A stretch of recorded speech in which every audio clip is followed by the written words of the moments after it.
Imagine you were a brand new trader, fresh out the womb, and you wanted to learn how to make money trading stocks like the big boys. But you wanted just one place, one video series to learn absolutely everything. No bullshit, just pure knowledge. A to Z, every topic, a complete blueprint on how to learn the market from a complete beginner's perspective. Well, that's what you're watching right now. Yeah. You clicked it. I posted a video a couple weeks ago titled How to Start Trading Stocks as a Complete Beginner. In that video, I said if it got 1,000 likes, I would make this a complete series and teach you guys everything I know from start to end. And let's just say you guys got the video to 1,000 likes. Actually, you got the video to 1,000 likes within 20 minutes. So that shows you guys have a huge interest in this video series. So I'm a man of my word, and that's why I'm making this video. This is part 2 of this series. Let's not waste any time, let's get straight to it. First things first, we need to go over some common trading terminology, lingo if you will. Us traders have these common vocab words that mean specific trading terms. It's almost like a secret handshake in a way.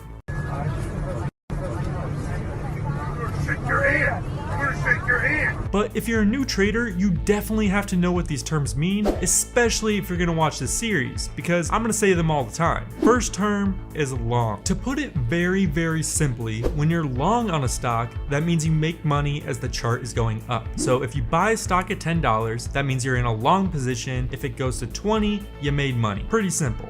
Okay, that makes sense. The complete opposite of that is short. A short is when you make money as the chart is going down. Again, I'll try to explain this as simple as possible. Essentially, what you're doing is this. Say if the price is at $10. You then ask your broker, hey, can I borrow 5 shares of stock at $10? I promise I'll give it back. They say, yeah, sure, why not, homie? So you now have $50 worth of short shares, 5 times 10. So what you want is price to go down, because if the price goes down to say $5, you can then buy back 5 shares at $5, totaling $25. So you got the 5 shares of stock cheaper than what you borrowed them for. You then do a little switcheroo, give the shares back to your broker, just like you said you would, and then you can keep the rest of the profit. So in this scenario, you would have made $25 as the chart was going down. Hopefully that makes sense. So big picture, long positions you make money as the chart is going up, short positions you make money as the chart is going down. Next is bulls and bears. If you're completely new, you've probably have heard traders say this before, and you thought to yourself, why are there animals in the stock market? Yeah, it's weird, I don't know, but it's the lingo. So basically, if you're a bull, that means you think the market is gonna go up in the future, or you take long trades. So oftentimes you'll hear, oh, there's good market news today, I'm bullish. If you're a bear, that means you think the market is gonna go down, or you take short trades. An easy way to remember this is when a bull charges at you, they swing their horns upwards. When a bear claws at you, it goes downwards. See, you're a professional trader already. I am! Next, we'll talk about the spread, and this is when it starts getting really juicy. But before we get into that, let's talk about today's sponsor, HankerTrade. If you're a new trader and haven't heard of HankerTrade, you need to look them up. They are who I use as my personal Forex broker, and there's a reason for that. One, they're pretty hot.